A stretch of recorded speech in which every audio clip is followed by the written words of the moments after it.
Estamos começando mais um Aleatório Pacas, o podcast das aleatoriedades da vida do universo.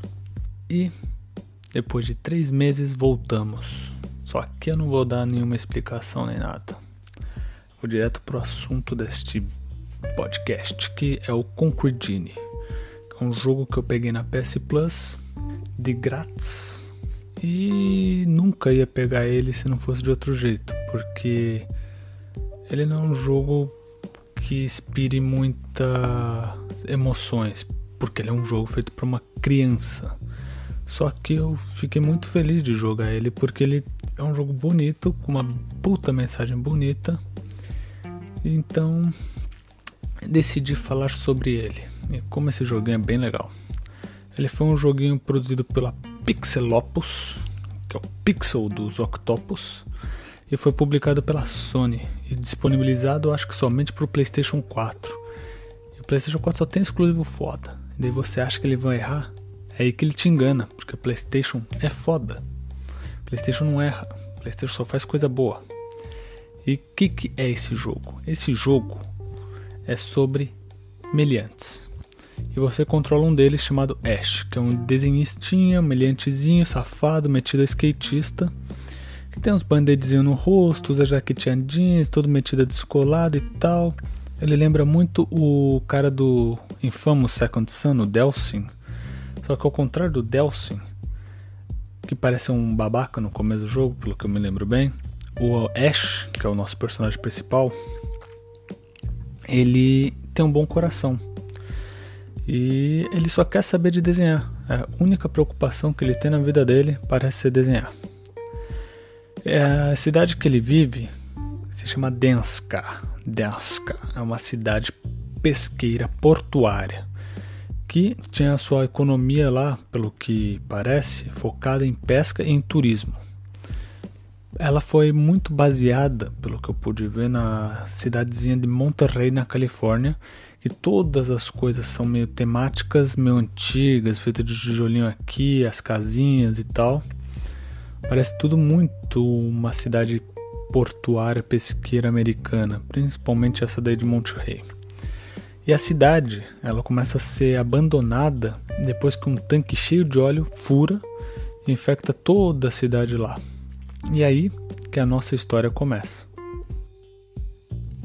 Os adultos que moravam nessa cidade começam a passar por dificuldades pessoais e financeiras e passam a ter sentimentos negativos, começam a corroer a cidade e também as suas relações familiares e de amigos e tal. Todos os negócios vão à falência porque ninguém vai mais na cidade, e a gente começa a ver que a cidade é tomada por que parece umas raízes roxas e pretas, que essa é a representação de que a cidade vai sendo tomada pelos sentimentos negativos. O jogo realmente começa com Ash, o nosso grande protagonista, sofrendo bullying de 5 crianças que pegam seu caderno, arrancam todas as folhas do caderno, te levam até um bondinho, te prendem no bondinho, ligam o bondinho e te fazem andar no bondinho que chega até o farol. Você vê que o jogo já começa com você odiando todo mundo. Mais sentimento negativo pra lista aí, pra cidade ficar pior. E é nessa parte que quando você sai do bondinho, você começa a caminhar, tal, meio sem destino, e vê uma das folhas do seu caderno flutuando por ali. E é nessa hora que você vira o grande caçador de páginas que tem que pegar todas elas com o objetivo de reconstruir seu caderninho. E é nessa mesma parte do farol que você conhece a Luna, que é um dos desenhos que você fez, e daí ela te dá uma varinha de condão suprema, que permite você criar diversos demônios bonzinhos que são chamados de genies. E essa varinha permite que você pinte eles, edite eles, faça tudo o que você quiser. E aí por todo o resto do jogo você fica caçando essas páginas por 4 regiões diferentes da cidade, fugindo dos bullies, pintando parede como um belo riponga com a esperança de que isso vai tirar toda a maldade da cidade e que também traga de volta a Denska ao seu período de ouro. Nada mais do que uma bela apologia à pichação. A gente pode até criar a tese de que o Ash é o verdadeiro vilão da história, que fica pichando a cidade toda com seus desenhos, e as crianças que fazem o bullying contra ele são os que tentam salvar a cidade. O Ash é tipo o Naruto lá no começo, que é bulinado porque fica pichando tudo, é levado, quer chamar atenção. A gente pode fingir que esse é o Ash. Pelo resto do jogo todo você faz a mesma coisa, pinta a cidade aqui, pinta a cidade ali, faz o demôniozinho aqui, faz o demôniozinho ali.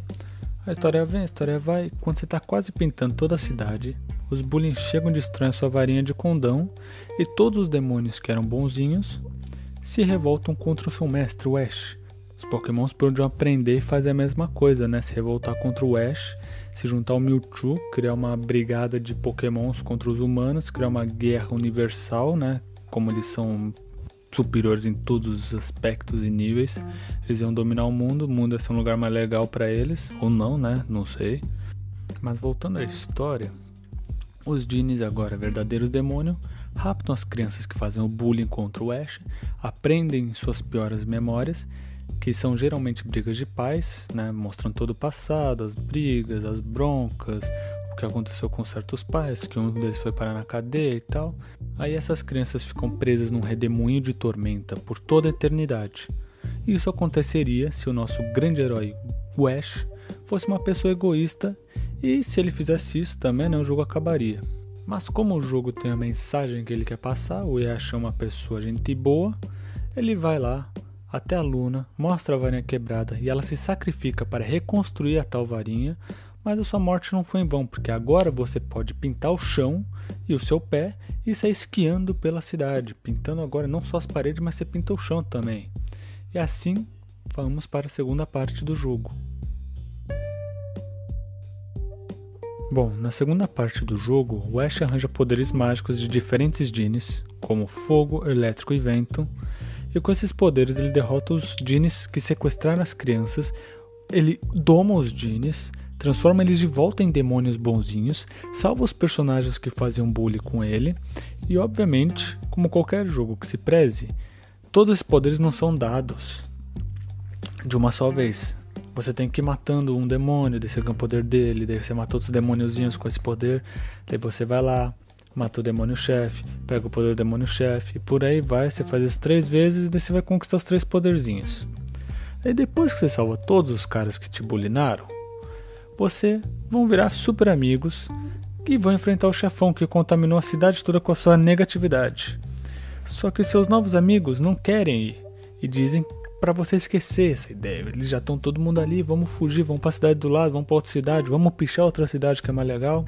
Porque essa daqui, ó, já tá tudo pichada por você. A gente quer ajudar a pichar as outras agora. Só que aí o Ash faz um discurso super comovente de que ele fez uma promessa para uma pessoa especial, que é ele não poderia deixar a sua pichação parar e que a sua arte salvaria a cidade, como qualquer coisa aí que artista fala, né? Essas coisas de artista. Então ele e os amigos vão até uma caverna que fica embaixo do farol, batalham contra o chefão, usando a pichação, né? Porque a pichação é importante.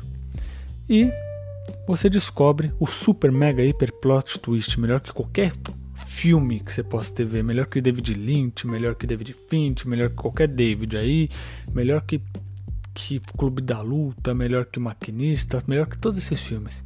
É que o demônio chefão rebelde era, na verdade, uma parte da Luna, que é a sua amiguinha do começo. E é nessa hora que você descobre que a Luna era uma bipolar esquizofrênica que tinha 2 personalidades e que tivemos que matar uma personalidade para outra sobreviver.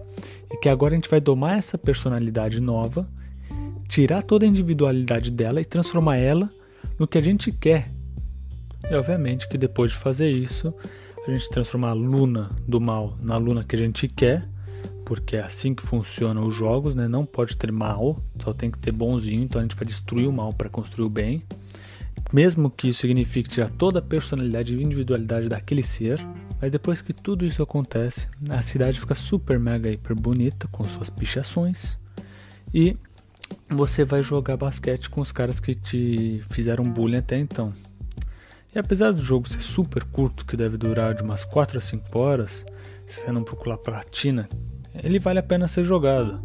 Ele é um jogo que possui uma mensagem belíssima de como a família pode influenciar de maneira negativa, assim como os bullies, né? Porque eles são totalmente negativos e foram totalmente influenciados pelas emoções negativas de seus pais, ou de maneira positiva, como o Ash, tirando a parte da pichação e de não deixar os demôniozinhos terem a vida própria, sempre querer que eles obedeçam o Ash, porque o Ash é uma pessoa muito narcisista e muito carente de atenção. E outra mensagem que o jogo nos traz é como o bullying pode ser cruel com as crianças. Então toda hora você quer dar um pau nas crianças que fazem bullying com você e com o Ash. Porque o Ash é um cara gente boa, ele tem os problemas dele e tal, só que ele não merece ser bullyingado, porque todo mundo tem os seus problemas. E você vê isso no jogo. Então tem essa mensagem linda, cada um tem os seus problemas, o que nós devemos fazer com nossos problemas é a verdadeira questão. E o jogo também explora de uma maneira pífia, dando quase nenhuma ênfase ao que os desastres ambientais podem fazer com as pessoas que moram na cidade que são afetadas pelos desastres. Ou seja, o que acontece com as pessoas? A gente só vê elas no desastre. O que acontece depois do desastre? A gente quase nunca vê o que acontece. Porque a gente tem memória curta e só gosta de saber de desastre. O jornal adora mais desastre porque dá mais notícias, sendo que todos os jornais da cidade só falam dos desastres.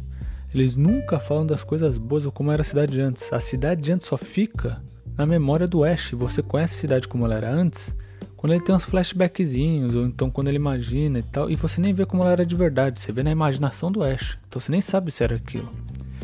Porque nenhum jornal ali, como na realidade, falam coisas boas, só falam as coisas ruins. Então, ponto pro jogo. Mais um ponto pro jogo, porque todo mundo deve jogar, porque ele imita a realidade do jogo. E é muito legal ver a empresa de videogame incentivando pichadores e artistas de rua desenhando nas paredes nos negócios de casas que não são delas.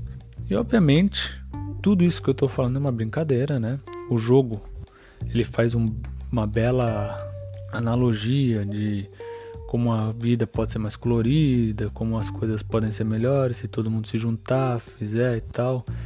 E é um argumento muito válido, porque quanto mais cor você deve colocar na sua vida, mais feliz você fica. Então você vê, se você vai numa cidade industrial, tudo é muito triste, empoeirado, poeira pra cá, poeira pra lá. É só você ver qualquer filme que retrate a Revolução Industrial. Todo mundo é infeliz. Daí, quem que são os felizes? São os burgueses e os monarcas que estão vendo no campo. Por quê? Porque ela é colorido, distante de toda a poluição e tal. E é mais ou menos essa ideia que o jogo quer trazer para a vida que a gente pode transformar nossa cidade em um lugar mais feliz e legal para se viver e mais bonito também. E como foi dito anteriormente, o jogo é bom, mas você tem que ter em mente para qual faixa etária ele foi feito. Caso contrário, você não vai gostar do jogo, você vai odiar o jogo, vai achar uma bosta o jogo. E eu, pessoalmente, só pagaria o jogo se eu quisesse a platina, porque é um jogo super simples de platinar. Você só precisa fazer coisas pífias, tipo caçar todas as folhas do caderno, como um grande mestre desenhista, né? Porque você é o Ash, você tem que caçar alguma coisa.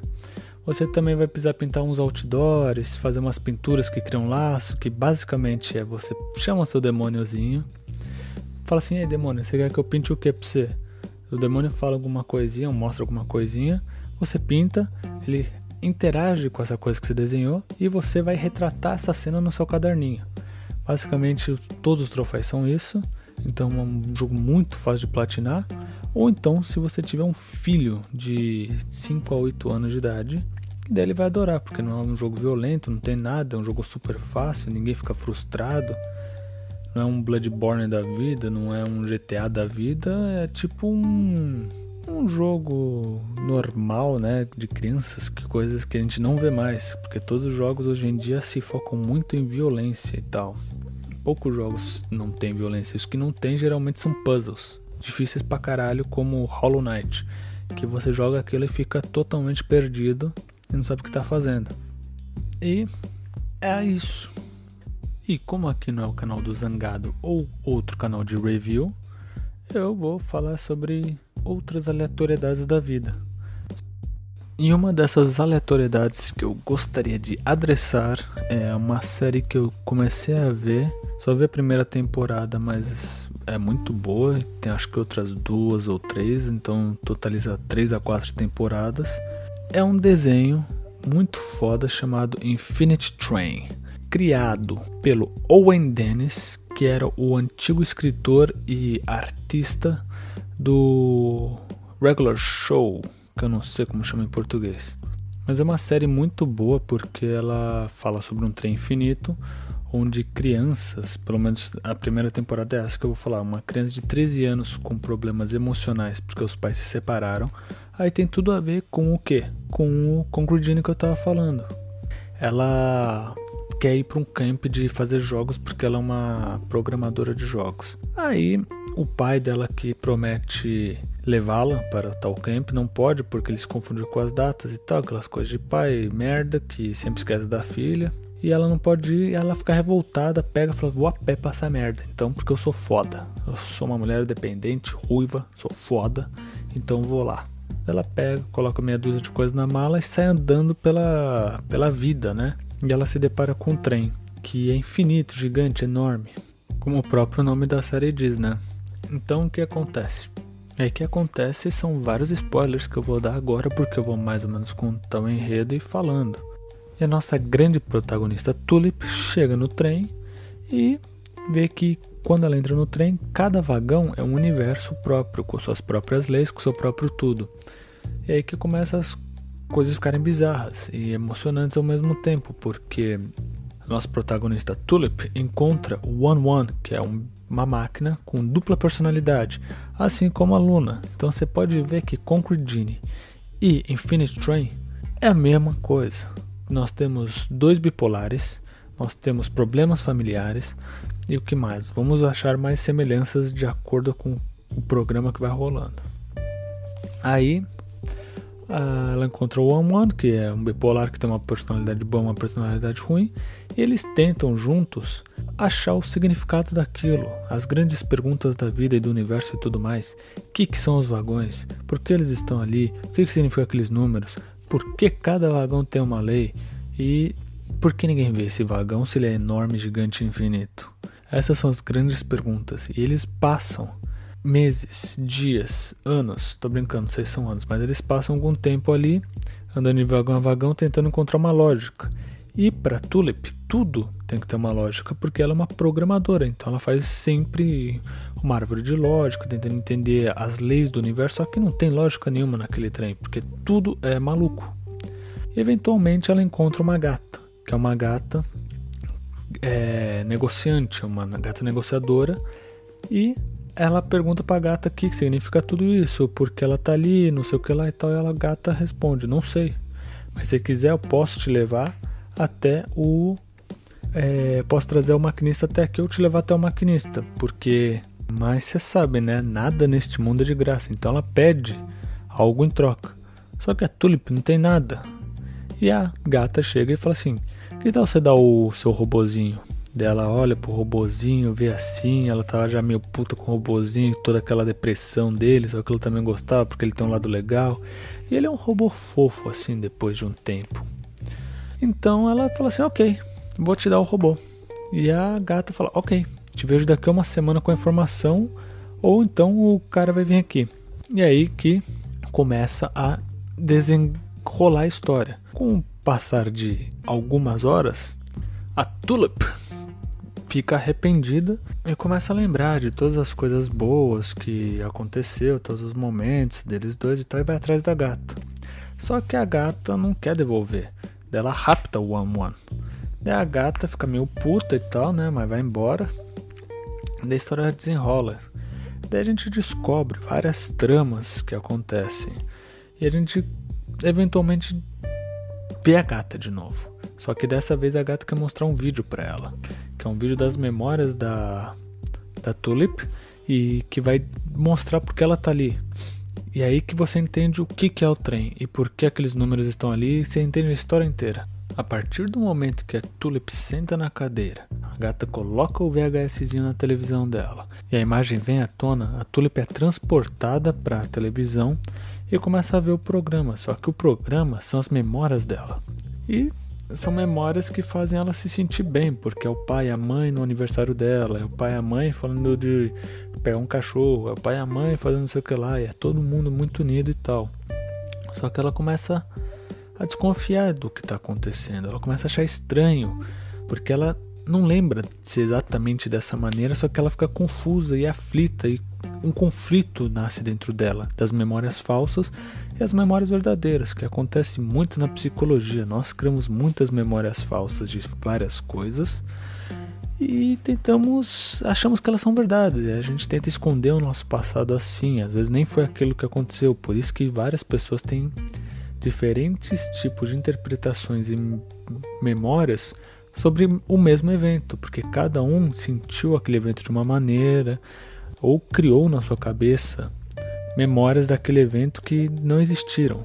E é o que acontece aí nesse negócio. Então ela começa a combater essas memórias falsas e eventualmente, aos poucos, as memórias verdadeiras dela começam a vir à tona. Então ela vê que antes o que era a mãe e o pai felizes porque compraram um bolo de cebola que ela gosta, são a mãe e o pai brigando porque não tinha um bolo de cebola e ele comprou um picolé de flocos que ela era alérgica a flocos e uma imbecilidade assim. Os caras só estavam tretando. Daí outro era que o pai estava no sofá e ela lembrava que estava todo mundo no sofá vendo televisão, mas era ele dormindo, chorando sozinho.